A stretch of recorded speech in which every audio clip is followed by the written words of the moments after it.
Ok, tá ótimo. Nós já são 9 horas, né? Nós queremos dar boas-vindas àqueles que estão chegando e olha aí, tá aí. Deixa eu botar aqui para eu ver todo mundo, porque desse jeito, olha aqui, que maravilha. Olha as carinhas. Abri a tela todos. Você está vendo todos, Cristiano? Eu estou vendo eles lá em cima, assim. Sim, Pronto, agora eu também pus para todo mundo ficar igual. exatamente. Oi, Olha que gente. maravilha. Oi, oi, bom dia para vocês. Bom dia. Para mim já é boa tarde. Então nós vamos começar, nós vamos fazer uma leitura inicial, Cristiane, e depois faremos a nossa prece e aí passaremos a palavra para você e você fica à vontade nessa sala, tá bom? Combinado. Então vamos lá. Divaldo Franco, desperte e seja feliz. Não há como negar ser o amor a realidade mais pungente da vida. Irradia-se de Deus e vitaliza o universo, mantendo as leis que produzem o equilíbrio. Todos os homens e mulheres que edificaram os ideais da felicidade humana fundamentaram seu pensamento no amor pleno e incondicional. Transcendendo definições, o amor é vida exuberante, é a razão básica da manifestação do ser que pensa e que sente. Jesus sintetizou todo o código da sua doutrina no amor, a Deus, ao próximo e a si mesmo. As modernas ciências da alma que penetraram na essência profunda das criaturas, fascinadas com as suas descobertas em torno dos conflitos e problemas, recorrem também ao amor, para que ele solucione os enigmas existenciais e erradique os agentes causadores dos distúrbios interiores e externos que aturdem a humanidade. Assim, o amor deve ser causa, meio e fim para o comportamento humano feliz que desperta com anseios de plenitude. Amor é o grande desafio. Ótimo. Então eu convido todos a fechar os olhos, buscar na sua casa mental, na sua tela mental, uma imagem singela do Cristo Jesus.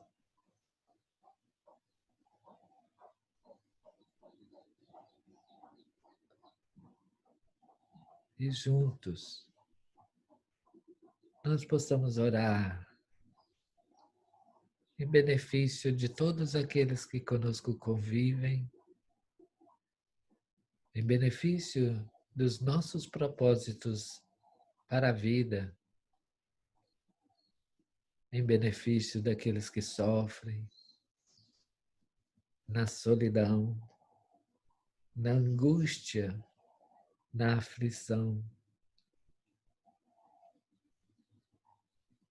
Pedimos a Deus, nosso Pai, de amor e bondade, que abençoe todos nós nesta manhã, nesta tarde,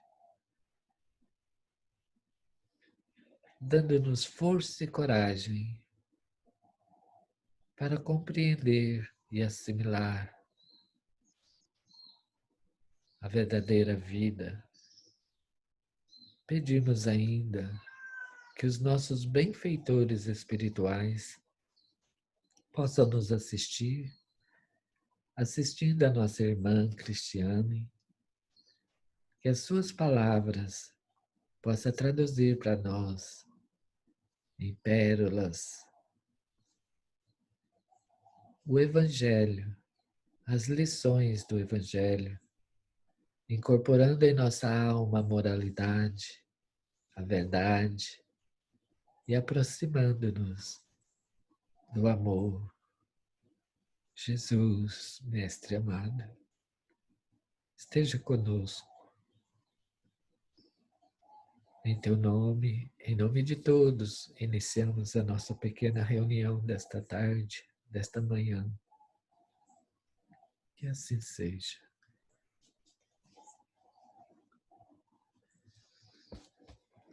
Cristiane, boa tarde para você, bom dia, boa tarde para todos, bom dia para todos que estão aqui conosco. Uma alegria novamente de ver todos vocês aqui. E, Cristiane, olha, minha irmã, pode ficar à vontade, muita vontade. Nós temos dito aos nossos amigos, aos nossos convidados, que esta é uma sala, é uma casa de Jesus. Então você pode se esparramar. Fica muito à vontade, viu? Obrigada, Paula. Adorei essa imagem. Já me vi aí, esparramada, falando sobre Jesus. Que delícia, né? Como era lá atrás. Por favor. Vamos lá, então. O Paulo tinha pedido para que eu fizesse uma pequena apresentação para vocês terem uma noção de onde eu estou, de quem eu sou. Eu estou no interior de São Paulo, é uma cidade bem pequena, bem interior mesmo. Estamos a umas 2 horas da capital. É uma região bastante montanhosa, é o finalzinho da Serra da Mantiqueira, que vem lá desde o mar. Então, é uma região muito bonita e com bastante verde. O nosso centro espírita também é pequeno, apesar de já ter bastante tempo. Foi fundado pelos pais do meu marido, já há mais de 40 anos. Mas continua pequeno, porque a cidade é pequena, o grupo é pequeno, bem caseiro também. A gente se conhece, todo mundo muito próximo. Eu me tornei espírita quando conheci meu marido, que antes era meu namorado. Então, bem novinha, com 15 anos a gente se conheceu, começamos a namorar. Com 21 anos a gente se casou, com 22 eu tive gêmeos. Então foi tudo muito rápido, foi tudo muito intenso. E logo no comecinho do nosso namoro, minha sogra me deu de presente o Livro dos Espíritos e o Evangelho. E eu me encantei. Eu lembro que eu não dormia, porque parecia que aquilo, assim, eu já sabia, que eu já esperava por isso. Foi uma coisa uma experiência, assim, bastante interessante. Então eu devorei aquilo e a partir dali eu virei uma estudiosa mesmo. Adoro ler e pensar e refletir. E aí, de lá para cá, muitas décadas se passaram, e aí eu acabei me intensificando quanto à doutrina. Eu me formei em análise de sistemas, trabalhei um pouco na área de informática, mas esse centro espírita que eu falei, ele tem uma obra social que também tem mais de 40 anos. Começou com uma salinha de aula para ficar com as crianças, para as mães de uma favela que tinha aqui em Amparo, poderem trabalhar, meia dúzia de crianças. Hoje nós temos 770 crianças e jovens. Então é um centésimo um milésimo, né? 1000. Nós temos 70 mil habitantes e nós temos 700 crianças dentro dessa área. Então é um volume grande. Eles ficam com a gente o dia inteiro e aí eu me apaixonei pela educação. Então eu fui saindo da área de informática, fiz um mestrado em psicologia escolar. Aí conheci a psicologia, gostei da psicologia, fui fazer especialização em psicologia junguiana, porque também estudo a série psicológica de Joana de Ângeles. Gostei dessa história de meditação, de autoconhecimento, de psique. Estou terminando agora uma outra especialização em psicossomática. Então, hoje eu atuo na área de terapia. Eu gosto também muito da área de pais. Então, eu tenho um grupo de pais. Continuo voluntária lá. Lá a gente trabalha com educação. A gente foca bastante também a questão de valores, de educação socioemocional, de consciência de mundo, de cidadania, de empatia, de gentileza. Tem um apelo muito forte para isso. São crianças de bairros vulneráveis da cidade, do entorno da cidade, e é uma ONG, mas não é atendimento espírita, é educacional mesmo. Então, eu fiquei nessa área. Hoje eu estou bastante em psicologia e pedagogia, apesar de não ser pedagoga e nem psicóloga. Então, aonde eu vou, povo, se eu estou falando de educação, me apresentam como pedagoga, e se eu estou falando de autoconhecimento, me apresentam como psicóloga. Eu não sou nem uma coisa nem outra. É meio triste essa história. Falei que qualquer dia eu vou ter que fazer uma faculdade para tirar limpo, né? Mas a gente trabalha também com, eu vi que vocês leram sobre Divaldo, a gente tá fazendo uma capacitação de professores lá para Mansão. Eu tenho ido para Mansão já desde sempre, porque ele também é amigo da família aqui, e há mais de 10 anos que eu atuo na educação deles, então eu estou lá com a diretora, e a gente trabalha com as professoras, enfim. Eu estou na área da educação e na área da terapia, do autoconhecimento. Pra vocês saberem um pouquinho, né, quem eu sou. E acho que é isso, né, gente? Não precisa mais detalhes, né? Podemos entrar na nossa conversa. Então, achei interessante, porque eu me inspirei para conversar com vocês na parábola da figueira seca, que está lá no nosso Evangelho segundo o Espiritismo. Existe uma outra parábola da figueira estéril, que é um pouquinho diferente, é um pouco diferente uma coisa da outra.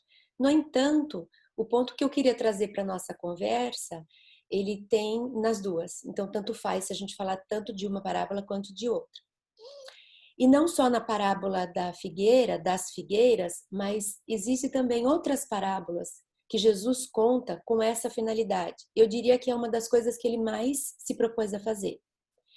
Ele tentou nos falar a respeito disso de várias formas, usando vários símbolos, contando várias parábolas, dando vários exemplos. Então eu entendo que isso é algo relevante, porque de fato, quando você vai prestar atenção nos evangelhos, se você escolher esse tema que nós vamos conversar hoje, nós podemos dar uma sequência de acontecimentos, de passagens, de símbolos, de histórias, de momentos, de vivências em que ele, de uma ou de outra forma, ele fala para a gente a mesma coisa. É essa sempre a recomendação. Na parábola da figueira, nós vamos falar sobre, tanto faz se ela está seca ou se ela é estéril, de fato ela não vai fazer aquilo que ela deveria fazer. Então Jesus traz para a gente um pensamento a respeito da expectativa de que algo que foi feito para funcionar de um jeito não funciona. Alguém, algum papel, alguma postura que se espera não está sendo correspondida. Se espera de uma figueira que ela dê figos. Se ela é uma figueira que não dá figos, qual o propósito da vida dela? Ela tem toda a aparência de figueira, mas ela não cumpre o papel que a figueira deveria cumprir. Quando Jesus fala, por exemplo, dos sepulcros caiados por fora, não adianta você revestir algo de branco. Não é porque algo está branco por fora que você garante que ele tenha internalização branca também. Eu não posso dizer que aquilo que eu vejo branco, internamente ele corresponde. Então, Jesus vinha trazer esse ponto de vista. E aí Jesus, em outras passagens, quando ele fala os ais, né? Ais de vós hipócritas. Então, esses hipócritas que ele se referia, era justamente essa figura que se mostra como algo, se apresenta como alguém, se coloca na condição, mas quando vai ser analisada em realidade, ou seja, que frutos que estão sendo dados, que vivências, que experiências, o que ela tem produzido, o que ela tem ofertado, aí nós não encontramos a correspondência.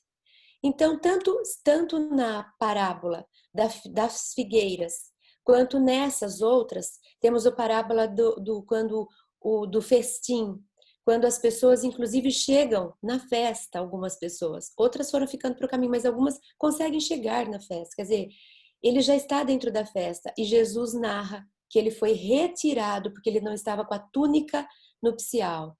Então, tem sempre uma expectativa, Jesus mostrando para a gente que vai existir um ponto central, seja a gente participando de uma festa, de uma comunhão, recebendo, indo colher um fruto, mas na hora tem algo que o impede de finalizar. Então, por isso que eu disse que dá para a gente ficar só costurando trechos e passagens de Jesus quando ele mostra que não adianta. Quando ele fala dos hipócritas lá das sinagogas e dos fariseus, quando ele diz, vocês consomem as casas das viúvas a pretexto de vãs orações. Então, de novo, ele era um representante de Deus, ele estava cumprindo o papel de sacerdote, ele estava orando pelas viúvas, e Jesus falou, não é assim. Não adianta, isso que você está fazendo é vazio, não procede. Então, existia sempre uma expectativa de algo que se esperava que funcionasse, que fosse de uma forma, E Jesus vinha e desmascarava, desvelava. E dizia assim, olha lá dentro não está correspondendo. Parece que é, mas de fato não é. Então, ele trazia para a gente essa aparência. Quando vocês forem orar, não queiram fazer que nem os fariseus que batem no peito e oram em altas vozes nas ruas. De novo, era uma aparência, mas não tinha a correspondência. Então, era sobre esse assunto que eu gostaria que a gente refletisse hoje. Que tanto que Jesus nos disse a respeito disso, né? E eu vou falando, eu vou lembrando, mas eu vou ter que parar de falar, senão nós vamos ficar só conversando sobre as passagens, né? Mas tem muitas passagens em que Jesus mostra que aquilo que parecia não era na realidade. Ou a expectativa que a gente tinha não era correspondido. Ou que a pessoa quase chegava lá porque já estava vestido, porque já era um fariseu, porque já estava na condição, mas não conseguia fazer essa última instância. Só vou lembrar de mais uma, eu prometo, que é a parábola das 10 virgens, que é outra parábola muito interessante de ser estudada, em que essas 10 virgens caminham, né, elas fazem todo um percurso preparadas para a núpcia com o noivo. Então elas fazem o caminho, são 10 virgens que trazem a lamparina, que essa lamparina está acesa. E elas chegam no lugar onde vai ser o casamento, mas o noivo ainda não está pronto, não as chamou, ele está com a porta fechada. Elas então ficam do lado de fora do portão esperando ele chamar. E elas adormecem.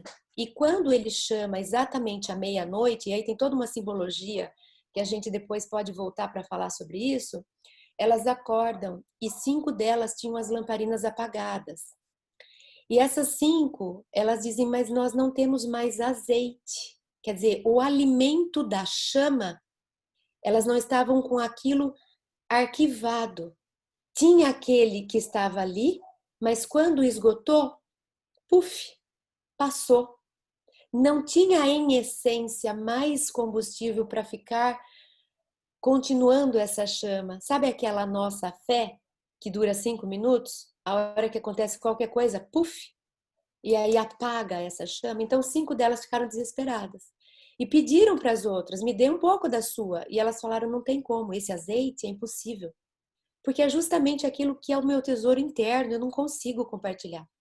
O ladrão, ele pode roubar tudo que está do lado de fora, mas o meu conhecimento, as minhas conquistas emocionais, morais, psicológicas e espirituais, eu não tenho como passar para o outro. Então elas não conseguiram entrar, puxa vida, elas estavam com o traje, elas fizeram o caminho, elas estavam com a lamparina, mas bobearam. Elas não tinham a essência que se motivava. Aquilo era passageiro. Era mais de aparência do que de concretude. Então, somente 5 puderam entrar nessa comunhão com o Cristo, porque ali o personagem é simbolizado por essa fusão, né? Por essa a gente internalizar o próprio Cristo em nós. Então, é sobre isso que eu gostaria de conversar com vocês. E a pergunta é: quanto de tudo que eu tenho estudado, que eu tenho refletido, quanto dos ensinos do mestre, quanto do que eu tenho ouvido, eu tenho conseguido transferir, como Paulo disse, daqui para cá. E esse é o meu ideal. Faz muito tempo que eu percebi que isso precisava acontecer. Por muito tempo na minha vida eu fiquei me encharcando, eu queria conhecer, eu sou curiosa, eu gosto de ler. Eu leio. Eu queria saber. E aí eu percebi que isso é infinito. E enquanto eu ficar querendo saber, conhecer, eu posso terminar essa vida assim e voltar muitas outras que eu nunca vou conseguir saber tudo. E isso não necessariamente se transfere, eu posso ajudar. Como o tempo e a lei do progresso, isso vai acontecendo. Deus garante que a gente vai tomando consciência da própria vida pelo estudo, né? Espíritas, instruí-vos, eis o primeiro mandamento. Amai-vos, eis o segundo. Então, eles sabem que quando a gente faz isso, a gente vai, sim, revendo conceitos, revendo crenças, mas eu posso acelerar. Por isso que eu talvez tenha me encantado com o autoconhecimento, com a reforma íntima que o Espiritismo propõe. Por isso que eu tenho ido buscar Joana de Ângeles e a série psicológica para estudo. Por isso que talvez eu tenha ido me interessar por terapia, meditação e tudo mais. Porque chegou um momento que eu queria transferir do que estava aqui para o que estava aqui. Eu queria sentir que eu, a cada dia, era diferente. Não só sabia mais coisas, porque uma coisa é diferente da outra. Então, é sobre isso que eu queria perguntar para vocês. Como é que eu sei se o que eu tenho aprendido, lido, de fato eu tenho internalizado e vivido? Eu estou vivendo Jesus ou eu estou conhecendo, sabendo de Jesus, aprendendo sobre Jesus? Eu sei os versículos de cor, né? Que vem uma expressão que se afastou da sua origem, porque quando eu falo de cor, eu estou falando de core, coração. E muitas vezes esse decor não tem nada de coração nele. É só daqui para cá, né? A gente fala que nem papagaio, fala. Então, será que eu estou falando de coração de Jesus? Quer dizer, Jesus já está no meu coração. Como Paulo no final da sua vida, já não sou eu quem vive, é o Mestre que vive em mim. Então eu já estou com esse Cristo instalado em mim, a ponto de que quando eu falo de dentro, ou eu estou falando do que eu memorizei, esse decor de decorado, de memorizado, que não necessariamente tem conotação afetiva no sentido de vir da emoção, de vir do coração, de vir da vivência, de vir da prática cristã. Quanto eu sei de Jesus, quanto eu já posso me dizer cristã, porque estou me cristificando. Porque Cristo não era nome dele, era um atributo que ele recebeu merecidamente. E todos nós podemos trilhar e devemos trilhar o caminho para esse estado crístico que vamos atingir quando chegarmos na perfeição. Não é numa única vida, mas começa nessa vida. Então esse caminho, por isso que ele disse, eu sou o caminho, me siga. Quem quiser chegar ao Pai, venha atrás de mim. Siga meus passos. Eu sou o modelo, eu sou o guia, eu sou a luz do mundo. Então ele nos convida a viver a vida como ele viveu. E viver a vida como ele viveu não é viver a vida dele, que é outra história. Que aí a gente entra numa outra expressão teológica que é a imitatio Christo, que é imitação de Cristo, que a religião tem feito. E nós, nas vidas passadas, certamente já caímos nisso. Que é imitarmos o Cristo. De novo, a gente veste um papel, a gente faz uma personagem, como se a gente subisse no palco de um teatro e a gente interpretasse um cristão. Então, não é imitando o Cristo, como a escola religiosa tem trazido, que nós vamos nos cristificar, mas é vivendo nossa vida como ele viveu a dele. Mas a vida que nós vamos viver é nossa, porque a nossa história é diferente da dele, nossa missão é diferente da dele, nossas expiações são diferentes da dele, até porque ele não tinha expiação. Então não adianta querer imitar o Cristo, nós temos que ter consciência do que nos cabe. O que eu preciso fazer? Quais os meus conflitos que eu preciso lidar? Como que eu faço para despertar em mim o amor, para amar aqueles que estão ao meu redor, como um dia, Cristo amou quem estava ao seu redor. Não é porque Cristo saiu curando que eu tenho que sair curando, eu não estou nesse nível. Então, como é que eu posso viver a minha vida pelos moldes como Cristo viveu a dele? Como que seria isso? Cristo atendeu quando sempre que foi procurado e tinha condição. Não foi apenas sempre quando foi procurado, porque tinha alguns momentos em que ele se recolhia para ele se recompor. Então veja que interessante. Quantas vezes a gente não sabe falar não e a gente se extrapola e a gente para de viver a própria vida para sair correndo atrás da vida dos outros. A gente quer resolver o problema de todo mundo e deixa o nosso problema de lado. Isso não é viver como Cristo. Cristo nunca deixou a própria tarefa de lado. Ele tinha a própria tarefa como missão da sua vida. Ele não se desviou. A gente que tentou desviar ele. Tentamos envolvê-lo na política, ele não aceitou. Tentamos ver se ele queria fazer parte de uma manifestação contra os impostos de César. Ele falou, não me cabe isso. Tentamos ver se ele queria ser advogado de partilha de herança. E aí ele falou, vocês acham que eu vim aqui para ficar dividindo herança quando foram perguntar se era justo a partilha? Ele não desviou do foco. Todo mundo estava precisando dele. Quem estava pagando mais imposto estava precisando dele. Quem estava brigando em família por causa de partilha de herança estava precisando dele. Ele não saiu do que cabia a ele fazer. Era como se ele falasse, não é isso que eu vim fazer. Quando ele está lá com a Maria e com a Marta, e a Maria cuidando e a Marta cuidando da casa, eu sempre confundo as duas, e a Marta cuidando da casa, ele não foi lá ajudar. E Maria ali ouvindo, e ele fala para Marta, é como se ele falasse assim, isso aí sempre vai ter, amanhã a sujeira volta. Para com isso, eu não vim aqui para isso. Então Jesus tinha consciência de que papel lhe cabia fazer. Aquilo que ele aparentava era aquilo que ele pensava, que era aquilo que ele sentia, que era aquilo que ele falava, que era aquilo que ele fazia. Ele estava alinhado com ele e com Deus e com a missão que ele trazia. Isso é ser cristão. É eu me conhecer, é eu identificar o que me cabe. Não adianta eu deixar meu filho em casa com uma babá para passar o dia inteiro cuidando do filho do outro. Será que isso está certo? Não sei, eu não estou falando que não está, até porque uma história é diferente da outra. Mas eu preciso olhar para mim. A serviço do que eu estou deixando meu filho em casa para ir cuidar do filho do outro? Por quê? O que em mim precisa?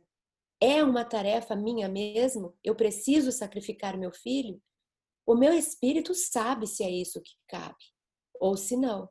Se eu estou indo atrás de algo para compensar um ego e quero ficar bonita na fita porque vão falar que eu estou sendo voluntária ali na esquina, mas a que custo? Será que o meu voluntário não deveria vir depois da minha obrigação como maternidade? Não sei. Não existe certo e errado. Existe história de cada um.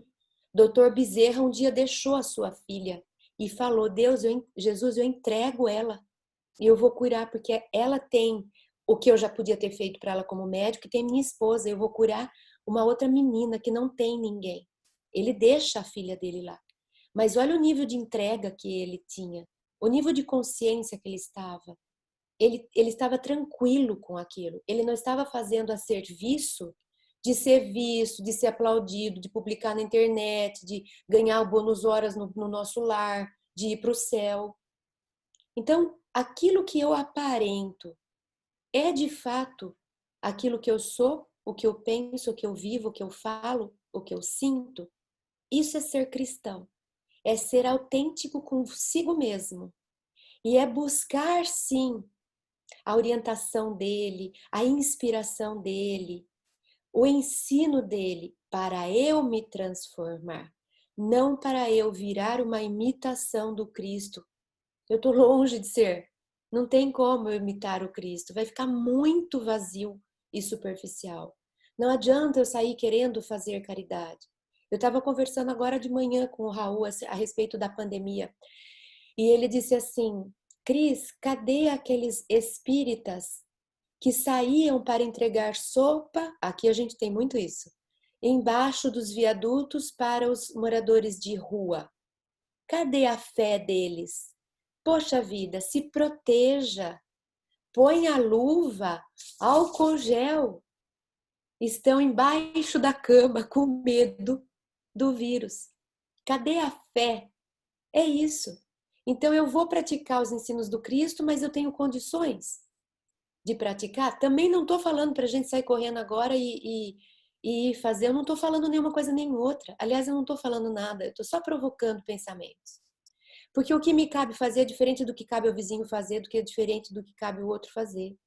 Mas a gente precisa pelo menos ter consciência para criticar se o que eu estou vivendo é autêntico ou se eu estou apenas representando um papel. Então eu faço, por exemplo, caridade, aqui a gente faz muita caridade.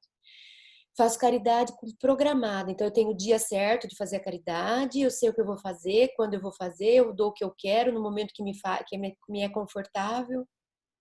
Será que é isso que é ser cristão? Será que é isso que é internalizar os ensinos do Cristo? Então eu vou trazer para vocês agora um pedacinho da psicologia junguiana para a gente juntar com tudo isso que a gente fez dessa introdução. Então, por enquanto, nós estamos só tentando chamar atenção para o fato de que nem tudo aquilo que parece é.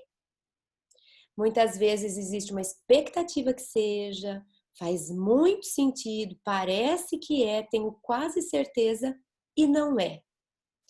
Tanto que em reunião mediúnica a gente recebe muitos espíritas cristãos, padres que dedicaram sua vida para a igreja, espíritas que foram dirigentes de centro espírita, em estados de dor, de sofrimento, justamente porque quando o ego fica aqui e o espírito se dá conta lá, ele fala, nossa, eu fiquei mais preocupado em ganhar a eleição para continuar presidente da casa do que eu fui olhar nos olhos daquele companheiro que chegou pela primeira vez e estava precisando muito conversar comigo, e eu disse para ele que não era dia de atendimento fraterno, que ele voltasse no outro dia. O dia dele era aquele, mas eu não consegui ver, porque eu estava preocupada se todo mundo estava vestido com a camiseta que eu mandei fazer, para todo mundo saber quanto que nós estamos presos em formas, em formalidades, e estamos nos esquecendo do que realmente importa. Então não adianta eu ser presidente de centro espírita, eu ser padre de uma paróquia. Isso é o que Jesus tentava dizer. Por isso que Jesus a todo momento batia de frente com os fariseus. E quando ele vai perguntar para o fariseu, e o fariseu fala, e no meio da conversa ele fala assim, se você não soubesse, você não teria responsabilidade, você não teria pecado. O problema é que você sabe. Então o que ele quis dizer? Se você não fosse o representante da igreja e não fizesse preleção, puxa vida, você sabe, você está agindo assim? Se você não soubesse, você não estaria em pecado.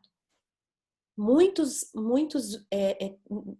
têm condição de ver e outros não. Nem todos têm olhos de ver. Esses que não têm olhos de ver, por ignorância, não está na hora. Mas se eu já tenho condição e por causa de ego, eu me recuso e fico fazendo programas de caridade para ficar bonito na fita, a caridade vai ser útil. Você vai ter seus pontinhos no céu. Mas vai dar uma raiva quando você olhar para dentro de si, porque a gente sabe que não vai ter juízo final. Vai ter eu mesma falando, ô Cris, puxa, se você tivesse prestado um pouco mais de atenção, você teria percebido que tinha coisas que eram mais importantes do que essas que você ficou fazendo. Enfeitando a mesa, né, dando lustro no chão. Tinha coisas que mexeriam mais com as pessoas. Né? Se poderia ter sido mais útil, eu mesma vou me cobrar, não é juízo final que vai vir me separar, sou eu mesma, a minha consciência. Então nós estamos trazendo isso, nós estamos trazendo essa consciência de ser, de fato, internamente aquilo que eu acredito, que eu aprendo sobre Jesus. Aí Jung, ele preparou toda a sua psicologia com base principalmente na alquimia. Ele trouxe também o conteúdo, o contexto, o conceito da individuação que ele trouxe de Nietzsche. Ele fez ali, ele gostou muito da parte oriental, ele visitou muito, viajou muito para conhecer índios primitivos, ele estudou demais mitologia, né? A parte mitológica é a base também.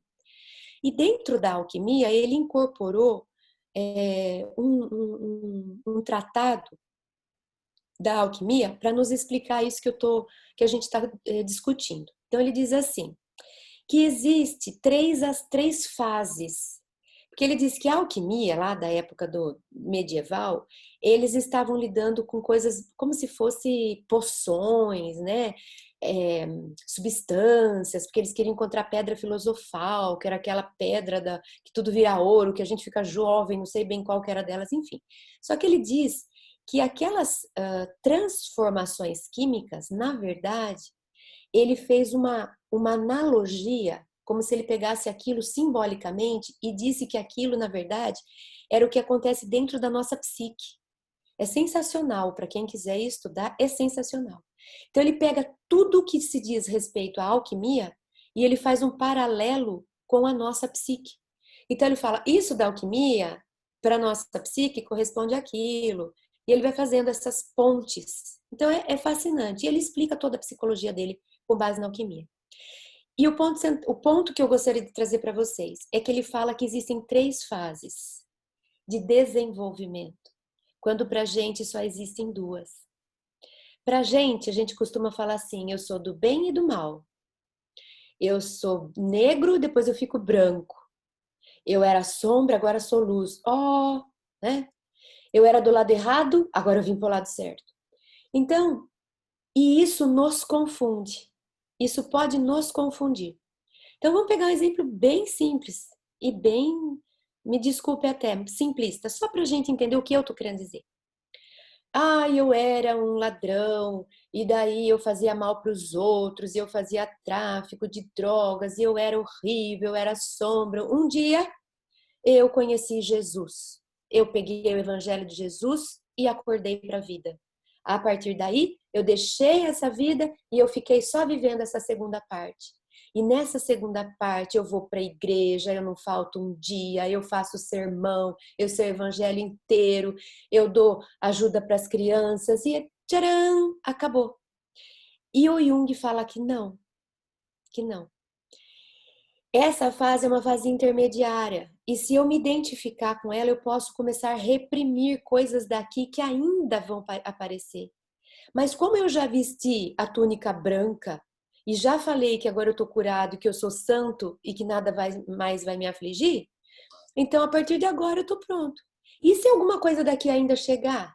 Eu reprimo, eu finjo que não é, eu jogo no outro, eu conto mentira, eu disfarço. Porque a gente acha que essa pessoa está pronta. A gente acha que uma vez que a gente ficou branco, simbolicamente falando, a gente superou tudo. Então ele vem e traz uma outra fase, Jung, a partir da alquimia. Ele chama a primeira fase da nigredo, onde tudo é sombra, onde tudo é denso, onde está tudo misturado, onde é uma bagunça, onde não tem luz, onde eu não conheço, onde eu não enxergo. Aí, de repente, a gente diferencia. Eu consigo já saber quem eu sou, eu já consigo detectar talentos meus, mas também vícios meus, virtudes, eu consigo perceber tendências negativas, então aquilo clareia. E eu sinto como se a luz, acordei, agora eu estou enxergando. Tá bom, mas calma que você ainda não está pronto. Então, quando eu venho para cá, ele chama de albedo. O albedo é esse branco, é esse alvo, é quando eu enxergo. Significa que a luz chegou lá, não significa que houve transformação. Só significa que estava escuro, eu não enxergava nada. Agora tem luz e eu enxergo. Pronto, se agora eu enxergo, eu sou capaz de trabalhar com isso. Aí é que o negócio pega. Porque para eles agora é que começa a transformação. Agora que eu enxergo, eu vou começar com esforço, com disciplina, com transformação, com meditação, com autoconhecimento. Aí eu chego na fase transformada. Pronto, agora já não sou eu mais quem vive. É o Cristo que vive em mim. Nós temos o Paulo para exemplificar. Nós temos, e aqui chama rubedo. Por que rubedo? Porque é a cor vermelha, que é a cor da transformação, que é a cor do fogo, que é a cor do fogo que molda o metal. Então, Paulo vai e corre atrás dos cristãos e mata, né? Mata, a gente sabe, o livro Paulo Estevão, talvez seja o livro mais lindo que já se escreveu. Paulo Estevão, então Estevão morre, né? E aí ele estava quase se casando com Abigail. O Paulo descobre que Abigail era irmã de Estevão, também não quer casar com ela, e é uma história linda. Paulo aqui perseguia cristãos, ele manda apedrejar Estevão, que era o maior cristão depois do Cristo. Aí ele acorda, cai a ficha, ele fica cego, fica escuro, depois ele volta a ver, aparece a luz, cai a ficha, e ele fala, não, eu preciso me converter. Pronto, ficou branco. Enxerguei tudo, entendi tudo. Aí ele não estava pronto. Aí ele fala assim, fica 3 anos no deserto, estuda e tenta. Os apóstolos não deixam ele de cara, tem medo dele, testa. Quando ele provou que ele tinha vindo para ficar, ele então passou a ser também um pregador do Cristo. Só que ele levou uma vida inteira para chegar na terceira fase, porque aqui ele falava assim, poxa vida, o bem que eu quero fazer eu não faço. O mal que eu não quero fazer, esse eu faço. Era ele falando, apesar de eu estar branco, eu não estou pronto. Eu já sou cristão, eu amo Cristo, eu quero, mas eu não consigo fazer aquilo que eu falo. Eu prego e não faço. Então ele vai passar pelo fogo e vai mesmo, né? Porque vai sofrer. E ele vai treinar, tentar, disciplinar, viver, buscar. E aí ele termina falando, já não sou eu quem vive, é o Cristo que vive em mim. Já estava vermelho, já estava na rubedo. Então, a gente precisa tomar cuidado. Era isso que Jesus vinha denunciar.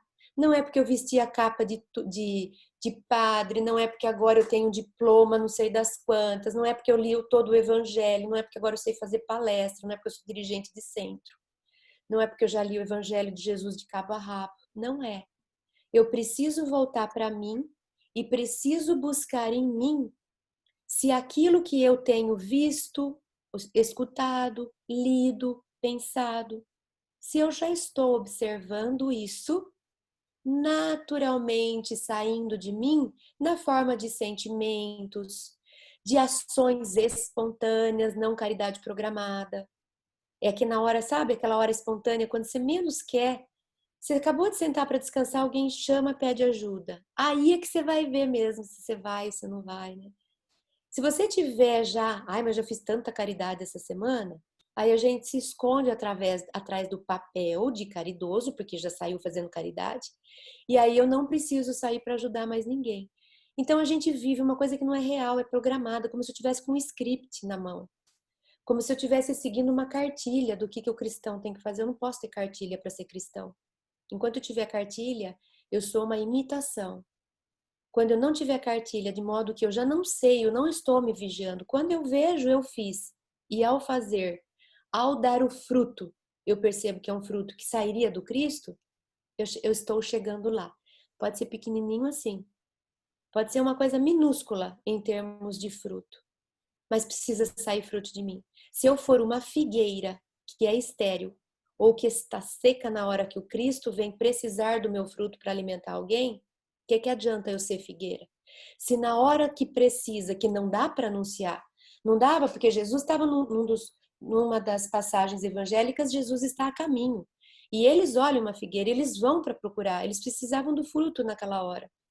Se eu for uma figueira, que eu até dou fruto, se você tiver na minha cartilha do dia que tem aqui para fazer caridade, tem dia que eu tô boazinha e eu perdoo. Tem dia que sai de perto de mim que eu tô, ó. Não tem problema ser assim. Aliás, quem disser que não é, tá no planeta errado. Porque aqui é um planeta de provas e expiações. Estamos todos no mesmo barco. Se eu falar que, ó, eu perdoo, sou Santa Isildinha, como diz meu marido, e está com cara de Santa Isildinha, né? Que é aquele querendo dizer, não se faça de boazinha que você não me engana. Se eu não admitir em mim que eu trago essas duas partes, significa que eu já estou pronta. Se eu já estou pronta, eu não devia estar nesse planeta. Se eu estou nesse planeta é porque eu não estou pronta. Então vamos admitir que ainda trazemos sombra, que ainda temos a terceira fase, que é a fase do fogo, que é essa fase lá quando os mártires morriam pela mensagem, literalmente queimados pelo fogo. É a gente viver uma vida de doação, é a gente viver uma vida de amor ao próximo, é a gente viver uma vida de buscar se transformar para ser melhor no ambiente onde você vive. Precisa ter transformação. Quando a gente pega a questão 132 do Livro dos Espíritos, e que Kardec pergunta para os benfeitores espirituais, o que a gente veio fazer aqui? Para que serve a reencarnação? Qual a finalidade? A resposta é longa. Mas a gente pode pegar um trecho para explicar. E o trecho é o ponto central. Vocês vieram aqui para progredir. É isso. Para progresso espiritual. É isso que vocês vieram fazer. Então, se eu vim para progredir, quando eu terminar a minha vida, eu devo chegar no plano espiritual, falar, bom, deixa eu ver aqui uma passagem dos meus últimos anos aqui nessa reencarnação, deixa eu ver quem eu era quando eu cheguei, quem eu era quando eu parti, e eu preciso ver progresso espiritual. E se eu chegar para mim e falar assim, puxa, eu não progredi espiritualmente, eu continuo com os meus vícios, com as minhas tendências, com os meus preconceitos, eu continuo com os meus conflitos, mas eu fiz muita caridade, eu fui muito no centro, não faltei um dia, eu tomei muito passe, eu li todo o evangelho 5 vezes. E aí? Será que eu vou olhar para mim e vou falar, puxa, fiz tudo isso e não permiti que isso entrasse em mim? Eu fiz tudo, eu fui todos os dias no centro e eu não consegui perdoar uma vez. A vida inteira eu não consegui evoluir no perdão. Eu consegui não evoluir na paciência. Eu consegui não ser um pingo mais grata do que eu era. Eu consegui não ser mais tolerante do que eu cheguei. Então significa que eu estava dormindo. Ah, Eu estava com a lamparina, mas dormindo, desatenta. O fogo apagou. O fogo apagou, não chego na terceira fase da transformação. Então, tudo isso que eu queria trazer e que eu vou agora pedir para que vocês participem um pouco comigo, vou deixar uns minutos para a gente conversar, fazendo um resumo, eu queria deixar para vocês esse convite, para que a gente se importasse menos com as aparências, com as cartilhas, com os compromissos programados, e que a gente passasse a analisar mais os detalhes sutis, aqueles que acontecem quando não tem nem ninguém perto. Sabe quando tô eu sozinha comigo mesma, quando tô eu no jardim escutando o galo cantar, e eu olho para cima e eu falo, graças a Deus por esse mundo que eu tenho. É o que vem do coração, sabe? É aquilo que parte. E quando tem alguém do meu lado que está bravo, eu consigo não levar para o meu lado pessoal. E falar, olha que oportunidade. O que eu posso fazer em nome do amor que eu quero que esteja em mim? Se eu estivesse no lugar de alguém que está bravo, eu gostaria que falasse comigo em qual sentido? Talvez eu preferisse que nem falasse, só que ficasse comigo. Ou só me abraçasse, ou só me dissesse, eu tô aqui, se você quiser ou precisar, eu tô aqui. Isso é a gente viver, não é sair dando carteirada. Porque às vezes a gente tá vendo alguém bravo ou triste, e a gente chega como cristão e fala assim, porque você não conhece o Cristo, senão você não tava com essa cara. Tá aqui o evangelho, ó, vai lá ler, porque daí você não fica com essa cara. Vai ajudar o vizinho. Isso é falta de serviço, é falta de trabalho, ou mal agradecido. Será que isso é ser cristão? Será que isso é vivenciar o que o Cristo nos trouxe? Então, é sutil a diferença. No entanto, ela é muito, muito longe uma coisa da outra. Então, não é fácil da gente saber se a gente está fazendo por desencargo de consciência ou se a gente está realmente procurando viver uma nova vida, uma vida que eu estou aprendendo aqui para pôr em prática aqui e aqui, segurando as rédeas da minha vida. Eu tenho me esforçado para estar no número 3 da transformação. Eu tenho me colocado no fogo, aceitado a dor para poder mudar o que precisa mudar, para fazer essa transição. Reconhece-se o verdadeiro espírita, não pelo tanto de livro que ele leu, por saber decorar o evangelho, por fazer caridade todos os dias. Reconhece-se o verdadeiro espírita pelos esforços que ele emprega em fazer a sua transformação moral, em reformar, em reforma íntima. É isso que a gente veio fazer aqui. A reforma íntima. Eu posso usar o estudo para isso, devo. Mas, em última instância, o que precisa acontecer é a reforma íntima. Era essa, então, a reflexão que a gente preparou para hoje. Eu gostaria de ouvir um pouco vocês, conhecer um pouco, ver se ficou alguma dúvida, se vocês concordam, se vocês acham um absurdo, se vocês gostaram, ficaram muito bravos. Não precisa concordar, a gente pode debater, fiquem à vontade.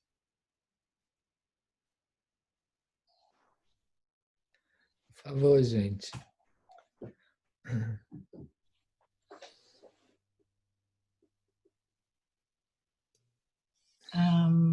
Ninguém vai falar, então eu vou. Valéria, é você que está falando? E o seu nome é Cristiane Lenzin. Cris, pode me chamar de Cris. Muito obrigado. A gente sabe que nada é coincidência, né? Você está falando tudo isso, eu acho que muitos pensam da mesma forma como você. Na semana passada eu até falei que acho que se Jesus hoje viesse, eles não davam nem 2 anos, porque tudo tem que ser tão intelectualizado, tudo tem que ser tão, né, com tanta sabedoria. Não me levem a mal, eu acho a inteligência, o estudo muito importante, mas não é tudo. Então, eu gosto muito dessa passagem de Jesus e aqui eu trabalho um pouco com espiritualidade, né? Porque a gente tem até um grupo espírita aqui, mas que eu estou na Flórida. Então, a gente, trabalhando nessa espiritualidade, geralmente quando a gente faz os grupos, e tem aquele círculo enorme de pessoas, né? E aí eles perguntam para mim qual o que eu mais aprecio em Jesus, e eu digo que é a parte dele humana de dizer hipócritas, né? E de virar mesas. Eu adoro isso, porque essa máquina que eu visto, ela tem tudo isso.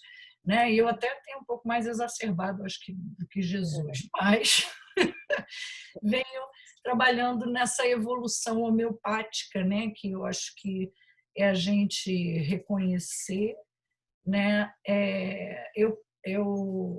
Eu já comentei com algumas pessoas que estavam aqui outra vez, né? A passagem do meu pai e do meu filho ao mesmo tempo se transformaram e voltaram ao lar, e eu tive que passar por muitos reconhecimentos emocionais. E quando você falou desses 3 estágios, né, de alquimia,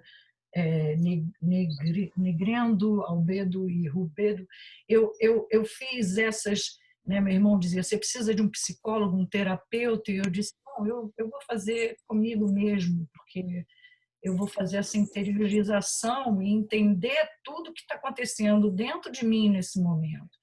E fiquei alerta para várias coisas. Uma delas foi a minha sensibilidade com as outras pessoas, de querer atenção, e qualquer coisa que falava eu levava para o meu lado pessoal. Eu falei: eu nunca fui assim, né? Eu sempre fui. Então, essa autenticidade, ela é muito importante, porque o cérebro e o coração, né, eles podem andar juntos, mas o coração está sempre dançando, né, sempre pum, pum, pum, e o cérebro está sempre uai, uai, quer dizer, por quê, por quê?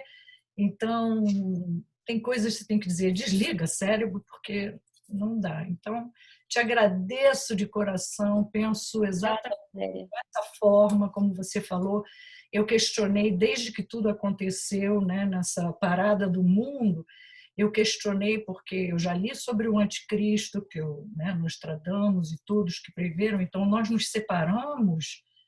Isso, onde é que vai ficar essa força magnética que muda a camada, né, magnética da Terra? Nós precisamos nos unir, e me surpreendeu porque o espiritismo parou no mundo. Eu falei: gente, falei: não, vamos fazer reunião aqui em casa, mas não rolou. Mas eu tenho feito onde eu posso, eu faço festa aqui, eu reúno todo mundo, dá as mãos, vamos rezar, porque a gente tem que acreditar e ter essa fé inabalada. Fé raciocinada, mas inabalada. Obrigada, Valéria, pela sua contribuição. Adorei, viu? Adorei você também. Muito obrigada. Um beijo. Outro. Oi, Cris. Eu Oi. queria agradecer assim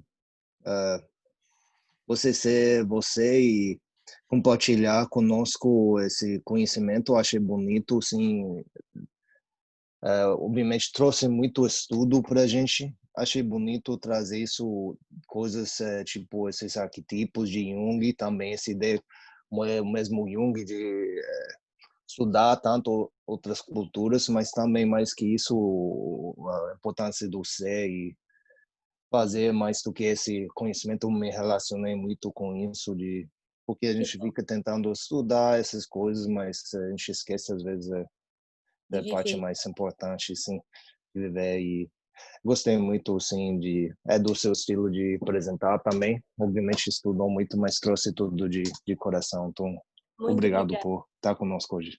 Obrigada, Jerônimo. Obrigada pelo estímulo. De nada. Cris, eu queria, como uma forma de talvez lançar aí de tantos pontos que você colocou, primeiro eu queria te agradecer, né? Adorei mesmo. E quando você fala assim que a gente se preocupa com as formas, com a aparência, será que isso é ser cristão, né? Que foi a observação que você fez. E quando a gente, por exemplo, coloca, eu tenho uma citação do Nietzsche que ele fala: o Evangelho morreu na cruz, né? No livro O Anticristo, né? Então, a colocação que eu gostaria para a sua reflexão aí, para você me ajudar nos meus conflitos, Sim. é que hoje eu penso que às vezes o cristianismo, nas suas diversas formas de expressão, seja através do catolicismo, seja através do espiritismo, do protestantismo, eu acho que às vezes essas formas fazem com que as pessoas se afastem da fé e cria-se uma dicotomia, né? Da fé e a razão. E a gente sabe que o espiritismo se prende muito na questão da fé raciocinada, né? De que o próprio Allan Kardec falou que uma vez o espiritismo conflitando com a ciência, esqueça o espiritismo e vá pela ciência, né? Então, eu gostaria de ouvir você sobre esses aspectos, né?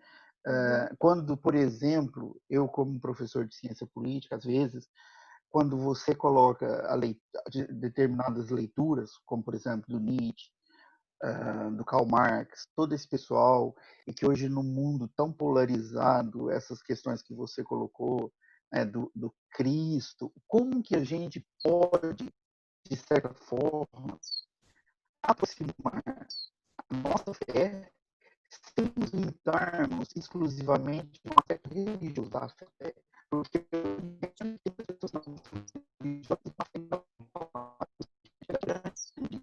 essa questão da forma fica perdida pela forma. Tá. É Édio que se chama? Como é que se fala seu nome? Isso. Édio. Édio, nós perdemos um pouquinho, que deu uma cortadinha na sua pergunta, mas eu senti que você, eu senti como se você tivesse meio perdido para costurar tudo isso, né?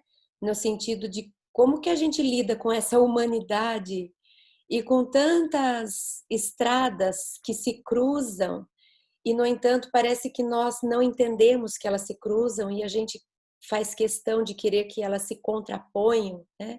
Não sei se eu vou responder o que você perguntou. Vou tentar e daí depois você me fala se não era isso.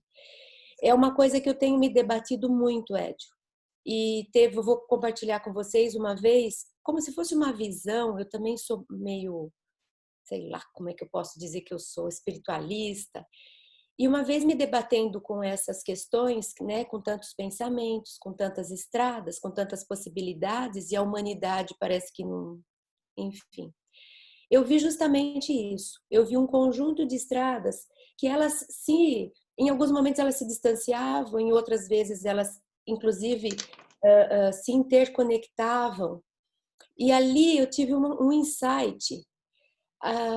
Apesar de cada um de nós ser único e cada um de nós termos nossa própria experiência, e isso quer dizer que eu posso estar numa estrada diferente da estrada do meu vizinho.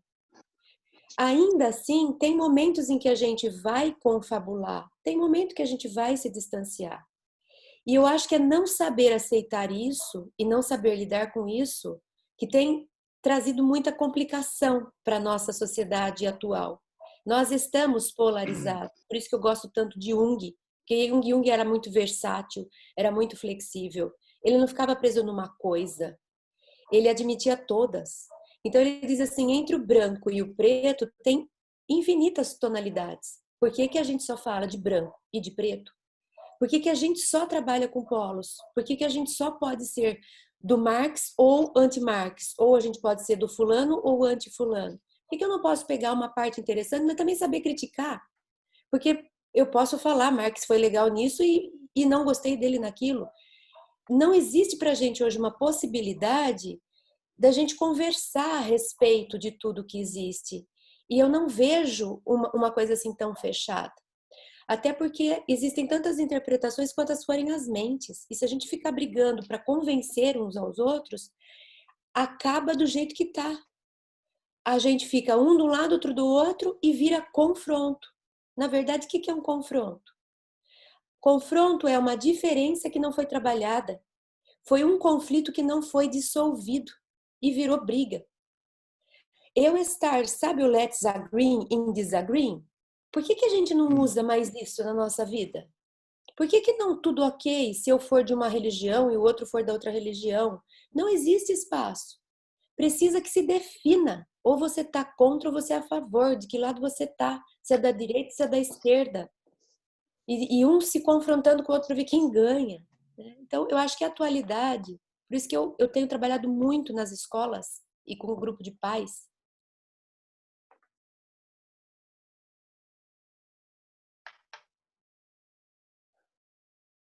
Ô, Menos Cris, o briga. som...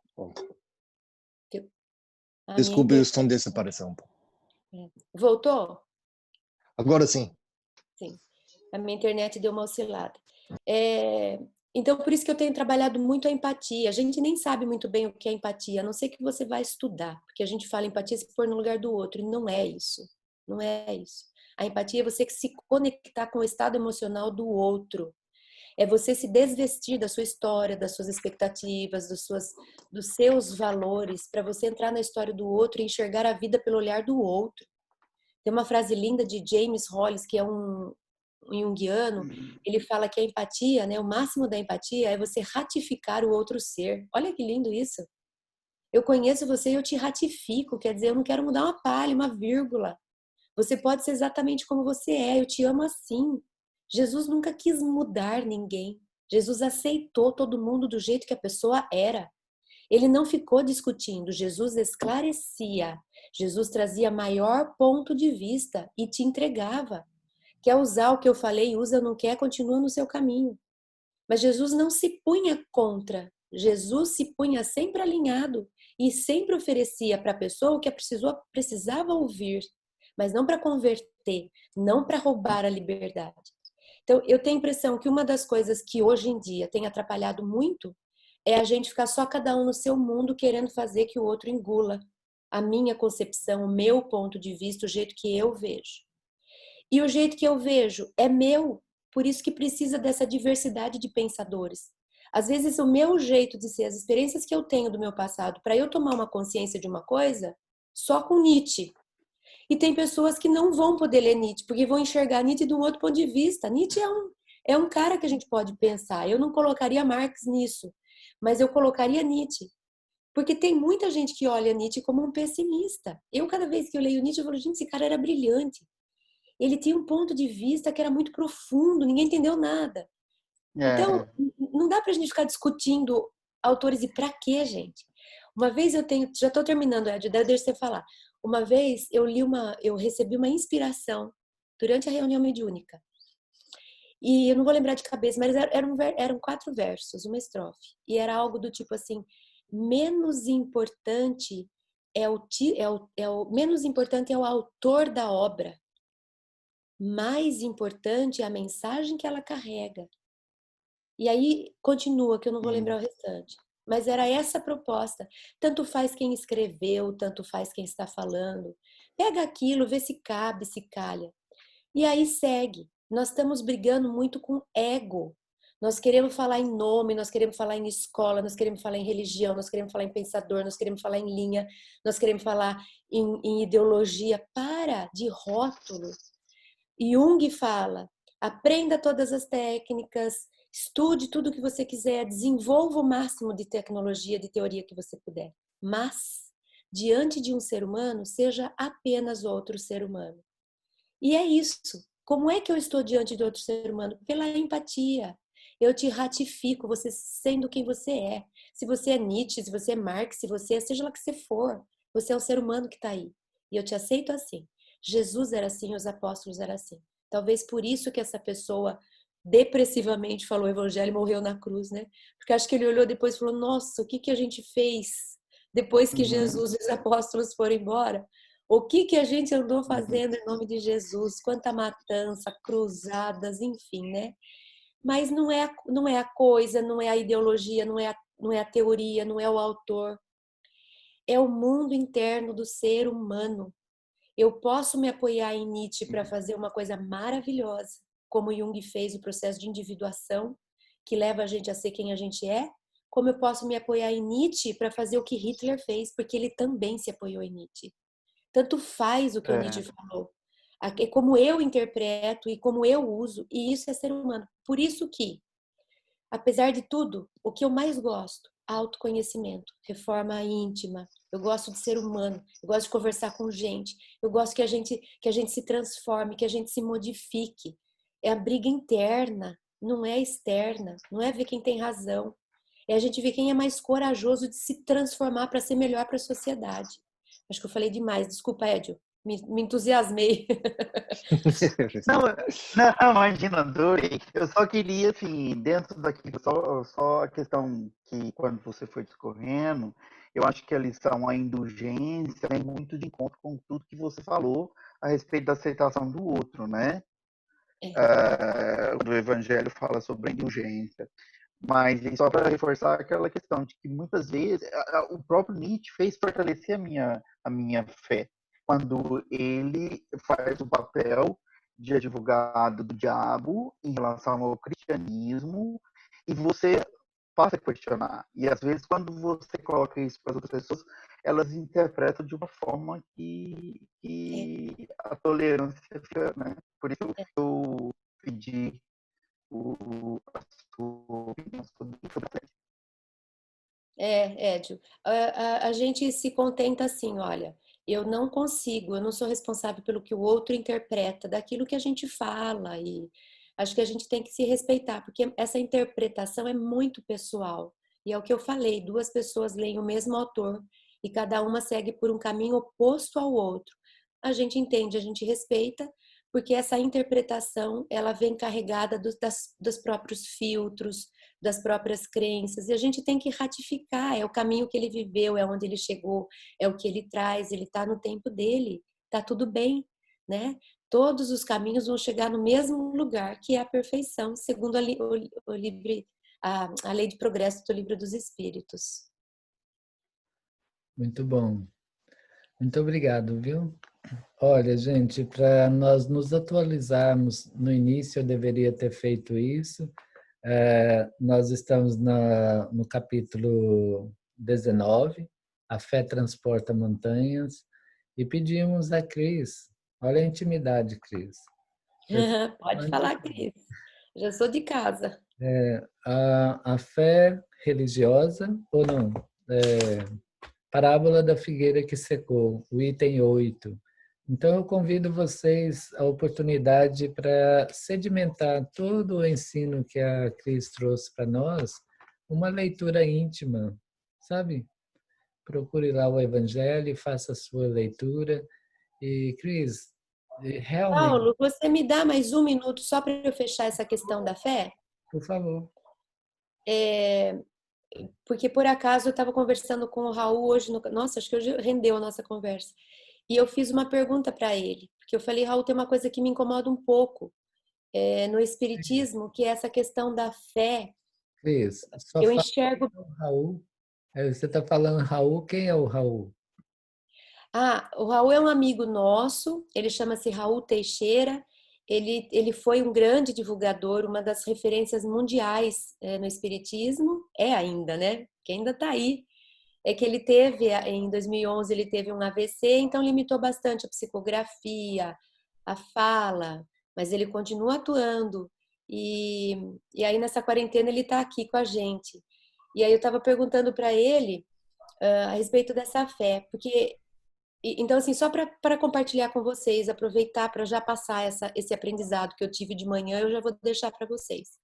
Porque a gente sabe que tem uma fé que é essa que Kardec veio esclarecer, que é o que a gente chama da fé cega, mas ela é uma fé vazia. É aquela fé que eu faço promessa e acho que só porque eu dei um pouco de não sei o que para alguém, Deus vai vir me atender. É uma coisa meio que de transação, meio que de negociação. É uma fé que ela não se envolve internamente. Você acha que você faz só porque você acredita, só porque você falou, eu acredito, pronto, eu acreditei. Então a gente sabe que tem essa fé que é uma fé vazia, superficial. E aí, acabou meio que fazendo muito parte dos rituais. Então, por exemplo, você vai na igreja ou em qualquer religião, inclusive no espiritismo, e daqui a pouco você está fazendo um monte de ritual lá que você não sabe para que significa, não tá, você fazer ou não fazer não está adiantando nada, e você fala, não estou fazendo por causa da fé, mas que fé é essa? não está movimentando uma energia psíquica, não está disparando a força da vontade. Então Kardec vem e ele fala o seguinte, gente, nós acreditamos, mas não é assim em Papai Noel, no conto da carochinha, a gente acredita porque a gente sabe por que está acreditando. Porque agora os espíritos vieram e nos explicaram as leis que funcionam no universo. Então, não é que eu acredito que eu vou ter uma nova chance quando terminar essa vida, eu acredito porque eu sei explicar livre-arbítrio, reencarnação, lei de causa e efeito.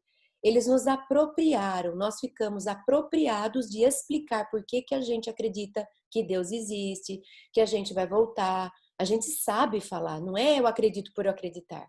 Então, ele vem se contrapor ao dogma. Por isso que ele bate muito na fé raciocinada. A fé raciocinada é contra esse dogma vazio que não sabe se explicar e que as pessoas não geram frutos, não entende por que não recebe as graças, pede, pede, pede, não chega a lugar nenhum, faz promessa, promessa, promessa e não é atendido. Mas aí eu perguntando para o Raul a respeito de uma terceira fé. E ele disse sim, tem essa terceira fé. O Espiritismo não explorou tanto ela porque ele precisava naquele momento fazer essa transição. Ele veio para falar da fé contrária ao dogma. Então, por isso que ele traz essa fé raciocinada e bate muito nela. Mas existe essa outra fé que ela não é raciocinada. Ela não tem a ver com a razão. Aí, pegando a Valéria, é o outro lado do inconsciente, do símbolo, do inconsciente, da energia psíquica. Que é aquilo que está instalado no meu inconsciente, para mim é lei. E aí eu vejo, sabe, a história de que eu reproduzo no mundo de fora o que está no mundo de dentro. Então, se eu acredito lá no inconsciente, por isso que ele fala, você não sabe acreditar, Jesus fala.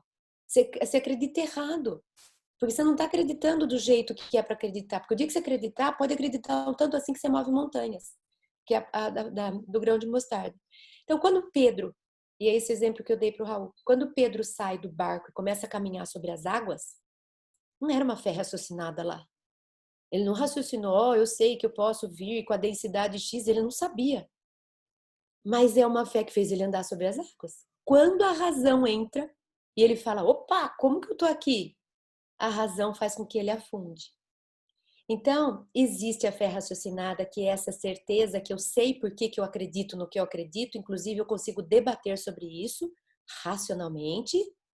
O Espiritismo trouxe isso para contrapor aquele dogma que não tinha pé nem cabeça. Mas existe essa outra fé, que essa é visceral, que é do nosso mundo mais profundo, que é essa que Jesus nos convida a desenvolver, que é a que vai fazer a gente curar, fazer prodígios como ele fez.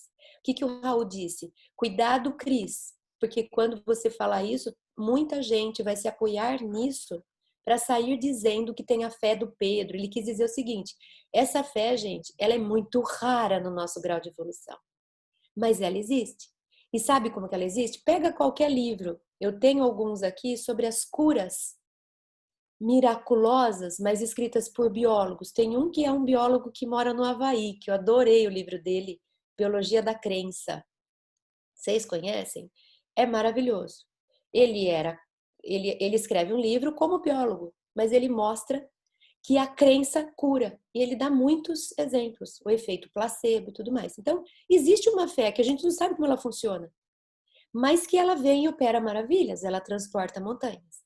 Então, existe sim, a gente não explora muito ela, porque ela pode ser confundida. Então, Kardec vem especificamente falar da fé raciocinada para nos esclarecer quanto à fé dogmática, que a pessoa ela não movimenta internamente, ela não tem uma força de fé, ela simplesmente acha que negocia, se eu fizer isso eu ganho aquilo. Eu não sei se eu confundi, se eu deixei o negócio mais complicado, se ajudou em alguma coisa, mas já que vocês vão estudar, eu quis deixar isso para vocês poderem aproveitar para fazer a leitura já com isso, para ver o que sai. Tá ótimo. Eu só queria... Ah, não, desculpa, não. Vai terminar, né, Paulo? Vamos encerrar. É. Vamos liberar quem quer ir para a praia, sabe? Se alguém quiser o meu contato, Paulo, você pode passar, tá? E aí a gente troca mais algumas figurinhas, se alguém tiver mais alguma. Nós podemos disponibilizar, tem um grupo do WhatsApp do Instituto e podemos disponibilizar o seu contato lá e as pessoas podem entrar em contato com você e passar o dia debatendo e conversando.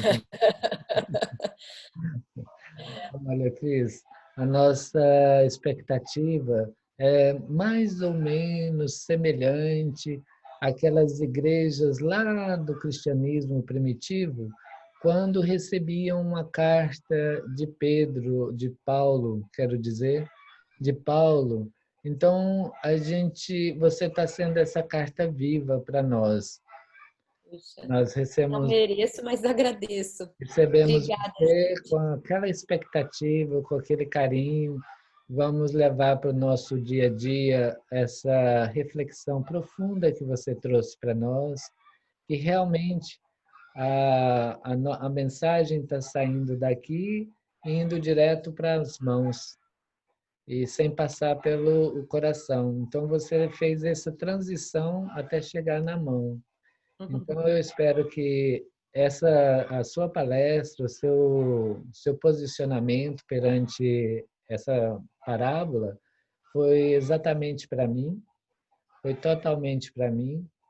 Eu fico muito agradecido mesmo, enriqueceu muito o meu coração.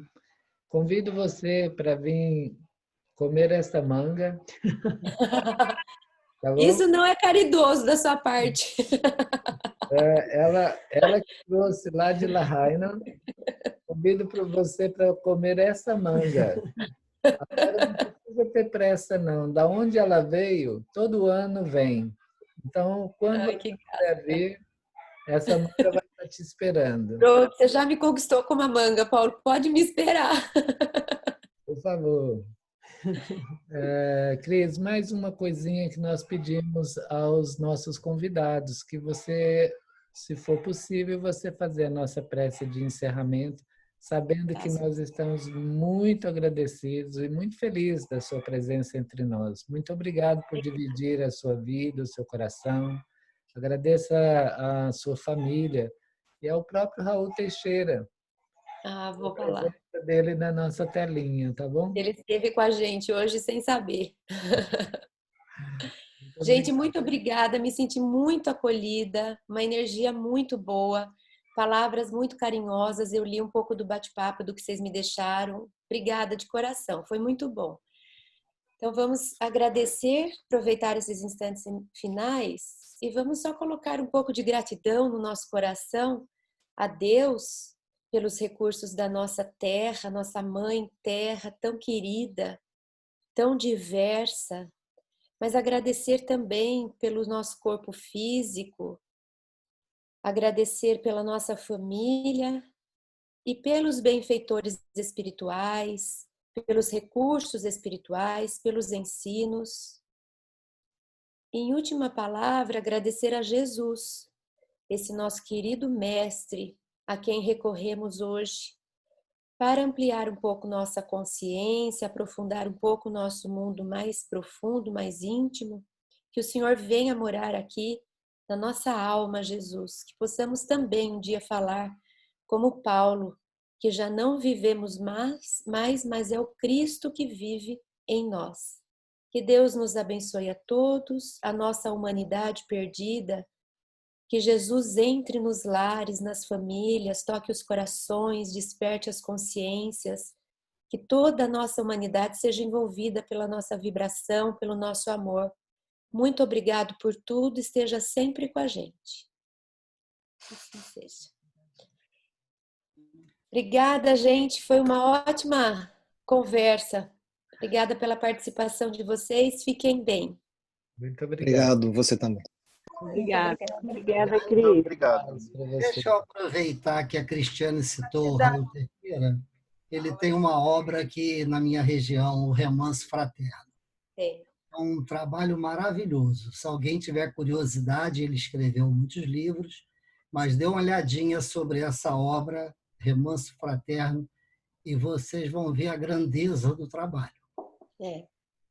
Obrigado. Cris, Deus te abençoa, viu? Obrigada, gente. Obrigado mesmo. Até mais. Por você. Tchau. Obrigado a todos. Viu? Obrigado, gente. Obrigado. Obrigado. Tchau. Obrigado a todos vocês por participarem conosco nessa manhã, nessa tarde para vocês. Fiquem com Deus. Fique com Deus. Tchau, gente. Tchau. Tchau, obrigada. As ondas estão grandes aí, Paulinho, por isso você vai acabar rápido, porque tem que surfar.